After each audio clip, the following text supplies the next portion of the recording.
Learning history Jayanta চ্যানেলের পক্ষ থেকে স্বাগত জানাই। আজ আমার আলোচ্য বিষয় হচ্ছে কলকাতা বিশ্ববিদ্যালয়ে যারা ফিফথ সেমিস্টারে পড়ছো তাদের সিসি পেপার 12-এর সাজেশন। তোমরা জানো যে অলরেডি আমি কলকাতা বিশ্ববিদ্যালয়ে ফিফথ সেমিস্টারের সিসি পেপার 11-এর সাজেশন আপলোড করেছি।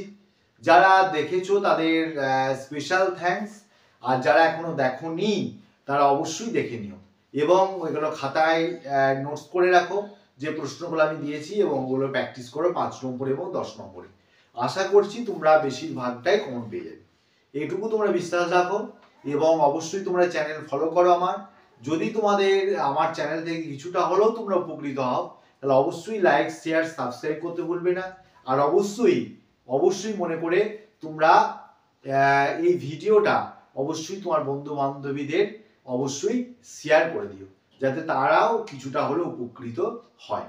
ঠিক আছে, যাই হোক, আজ আর বেশি কিছু কথা বলবো না।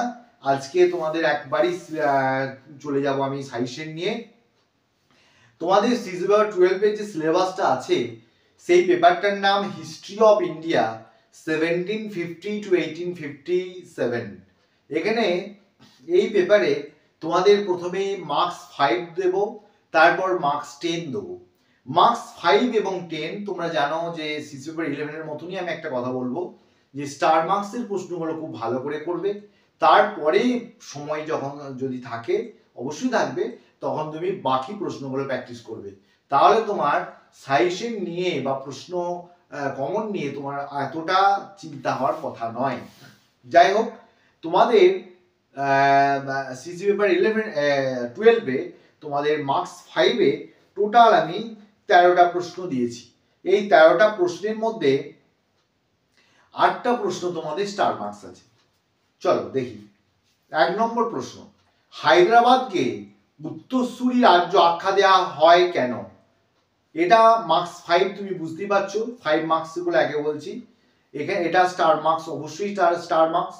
2, তৃতীয় পানিপথের যুদ্ধের গুরুত্ব নিরূপণ করো, এটাও স্টার মার্কস। 3, 1765 সালে দ্বৈত শাসনের তাৎপর্য ব্যাখ্যা করো, স্টার মার্কস দেবে। 4, প্রাচ্যবাদ কি? প্রাচ্যবাদটা 5 নম্বরের মতো করে তোমাকে লিখতে হবে। 5, বাংলার অর্থনীতিকে 1770 সালের মন্বন্তর কিভাবে প্রভাবিত করেছিল, স্টার মার্কস দেবে। 6, অধীনতামূলক মিত্রতা নীতির তাৎপর্য কি, স্টার মার্কস। 7, কর্নওয়ালিস কোড বলতে কি বুঝো। 8, লর্ড ডালহৌসি সত্যবিলোপ নীতির প্রয়োগ অভিঘাত বিশ্লেষণ করো, অবশ্যই স্টার মার্কস দেবে। 9, মেকলেমিনিটের গুরুত্ব কি ছিল। 10, বাংলার সাংস্কৃতিক ইতিহাসে ডিরোজিয়ানদের কি অবদান ছিল, স্টার মার্কস দেবে। 11, তুমি কি মনে করো 1757 সালের মহাবিদ্রোহকে প্রথম জাতীয় স্বাধীনতা সংগ্রাম বলা যায়? 12, পাবনা বিদ্রোহের প্রকৃতি আলোচনা করো। 13, মহারানীর ঘোষণার তাৎপর্য ব্যাখ্যা করো। এই 13 নম্বর প্রশ্নটা স্টার মার্কস। ঠিক আছে, এই 13টা প্রশ্ন দিলাম, তার মধ্যে 8টা স্টার দিলাম। দেখো তোমাদের তোমরা দেখে নাও, স্ক্রিনে দেখাচ্ছে, তোমরা লিখে নাও এবং স্টার মার্কস দিয়ে ওগুলো আগে পড়বে, তারপর এক্সট্রা গুলো পড়বে। এরপরে তোমাদের মার্কস 10 দেবো। মার্কস 10 যেটা খুব ইম্পর্টেন্ট এবছরের জন্য, প্রথম যে প্রশ্নটা ভালো করে যাবে, অষ্টাদশ শতক ছিল গতিময়তার যুগ, তুমি কি এই মত সমর্থন করো? অবশ্যই স্টার মার্কস দেবে। খুব ভালো প্রশ্ন, ভালো করে তৈরি করে যাবে।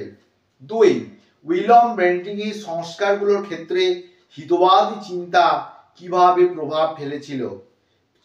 আচ্ছা, তোমাদের আরেকটা কথা বলি, তোমাদের এই যে তোমাদের সাজেশন গুলো দিচ্ছি, এর পরিপ্রেক্ষিতে তোমরা যদি বড় কোশ্চেন এবং শর্ট কোশ্চেনের সাজেশন নিতে ইচ্ছুক হও তাহলে অবশ্যই তোমরা যোগাযোগ করবে।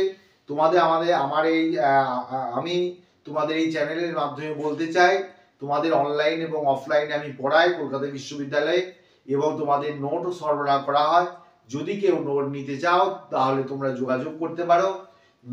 তোমার এছাড়া পরের সেমিস্টারে যদি পড়তে চাও তাও যোগাযোগ করতে পারো।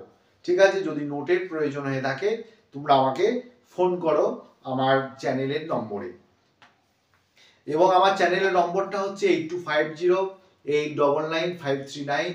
এই নম্বরে তোমরা ফোন করবে। তারপরে দেখো নেক্সট আমরা দেখো বলছি 3 নম্বর প্রশ্ন, প্রাচ্যবাদ ও হিতবাদ কিভাবে ভারতের ঔপনিবেশিক প্রশাসন নীতিকে প্রভাবিত করেছিল? এটা অবশ্যই স্টার মার্কস দেবে।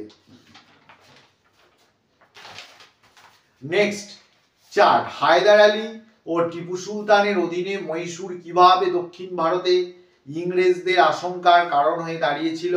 অবশ্যই স্টার মার্কস থাকবে এটা। 5, চিরস্থায়ী বন্দোবস্ত প্রবর্তনের কারণ কি ছিল? এই ব্যবস্থা কি তার উদ্দেশ্য সাধন করতে সফল হয়েছিল? 6, অবশিল ব্যাংক কিভাবে ভারতীয় অর্থনীতিকে আঘাত করেছিল? স্টার মার্কস দেবে। 7, ওয়াহাবি কাদের বলা হতো? এই আন্দোলনে একটি সংক্ষিপ্ত বিবরণ দাও। 8, 1857 সালের মহাবিদ্রোহে কৃষক শ্রেণীর ভূমিকা বিশ্লেষণ করো। এই 8 নম্বর প্রশ্নটা অবশ্যই স্টার মার্কস দেবে। তোমাদের এই 10 নম্বর প্রশ্ন মোটে আমি 8টা দিয়েছি, এই 8টার মধ্যে তোমাদের করতে 8টার মধ্যে স্টার মার্কস প্রশ্ন 6টা দিয়েছি, ঠিক আছে? অর্থাৎ তোমাদের টোটাল 21টা প্রশ্ন দেওয়া আছে, তার মধ্যে 14টা মাত্র প্রশ্ন দিয়েছি।